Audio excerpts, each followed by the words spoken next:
सदाशिव अमरापुरकर का नाम भारतीय सिनेमा की उस फहरिस्त में शामिल है जिन्होंने पर्दे पर खलनायक बनकर दर्शकों को डराया, लेकिन असल जिंदगी में इंसानियत की मिसाल पेश की। उनका जन्म 11 मई 1950 को अहमदनगर, महाराष्ट्र में हुआ।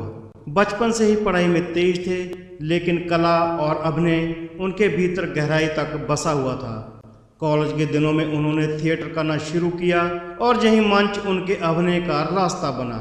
थिएटर में उनकी गंभीर और सशक्त अदाकारी ने दर्शकों का दिल जीत लिया और धीरे धीरे उनका नाम मराठी रंगमंच की दुनिया में शाने लगा। सिनेमा की दुनिया में उनका पहला बड़ा कदम आया गोविंद निहलानी की फिल्म अर्धसत्य से।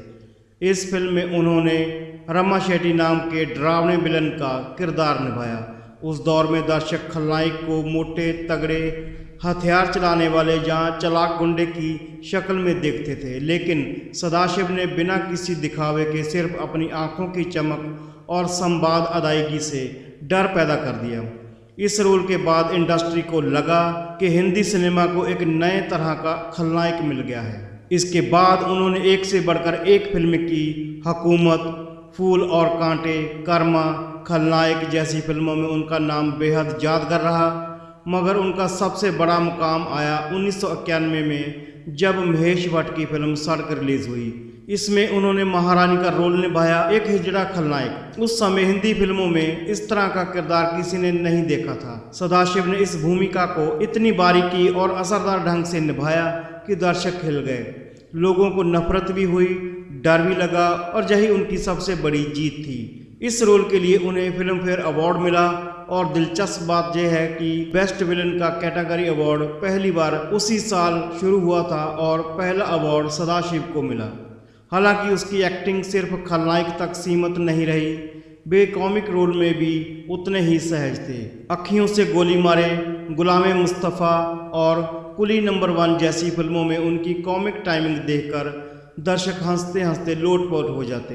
यही उनकी एक खासियत थी, वे एक ऐसे अभिनेता थे जो किसी भी रोल में पूरी तरह ढल जाते, लेकिन पर्दे के पीछे उनका व्यक्तित्व बिल्कुल अलग था। जहां फिल्मों में वे निर्दयी और खतरनाक खलनायक बनते थे, वहीं असल जिंदगी में वे बेहद संवेदनशील और दयालु इंसान थे। वह समाज सेवा में गहराई से जुड़े रहे, गरीबों की मदद करना, अनाथ बच्चों के लिए स्कूल और आश्रम चलाना, अस्पतालों में सहयोग देना, यह सब उनकी जिंदगी का अहम हिस्सा था। लोग उन्हें प्यार से सदाशिव दादा कहते थे और समाज में उनकी छवि एक सच्चे सेवाभावी इंसान की थी। उनका मानना था कि अभिनय केवल मनोरंजन का जरिया नहीं है, बल्कि समाज को आईना दिखाने का माध्यम भी है। शायद यही वजह है कि उन्होंने कई बार व्यावसायिक फिल्मों से दूर होकर गंभीर और सामाजिक संदेश देने वाली फिल्मों का हिस्सा बनने का फैसला किया। मराठी सिनेमा में भी उन्होंने बेहतरीन योगदान दिया। 2000 के दशक में उन्होंने फिल्मों से थोड़ा दूरी बनाई और सामाजिक कामों में ज़्यादा सक्रिय हो गए। उन्होंने अहमदनगर और आसपास के इलाकों में कई जन सेवा प्रोजेक्ट शुरू किए। खासकर बच्चों और महिलाओं की शिक्षा के लिए उनका योगदान उल्लेखनीय था। वे हमेशा कहते थे, अगर इंसानियत ही नहीं बची तो फिर हमारी फिल्मों और हमारे काम का कोई मतलब नहीं। सदाशिव अमरापुरकर न सिर्फ एक अभिनेता थे, बल्कि एक सोच, एक विचार और एक उदाहरण थे।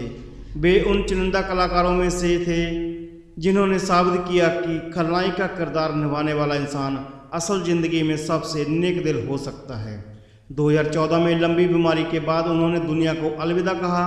3 नवंबर 2014 को जब उनका निधन हुआ तो पूरा बॉलीवुड शोक से डूब गया। अमिताभ बच्चन, अजय देवगन, महेश भट्ट जैसे सितारों ने उन्हें श्रद्धांजलि दी और कहा कि उन्होंने एक ऐसे अभिनेता को खो दिया है जो अपनी पीढ़ी में अनोखा था।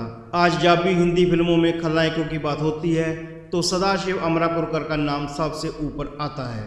उनकी गहरी आंखें, दमदार आवाज़ और बेहतरीन अभिव्यक्ति हमेशा दर्शकों की यादों में जिंदा रहेगी। और शायद यही एक सच्चे कलाकार की पहचान है, वह पर्दे पर भी अमर रहता है और लोगों के दिलों में भी। वीडियो अच्छा लगे तो वीडियो को लाइक करें, शेयर करें और चैनल को सब्सक्राइब जरूर करें। मिलते हैं ऐसे किसी और वीडियो में, तब तक के लिए जय हिंद।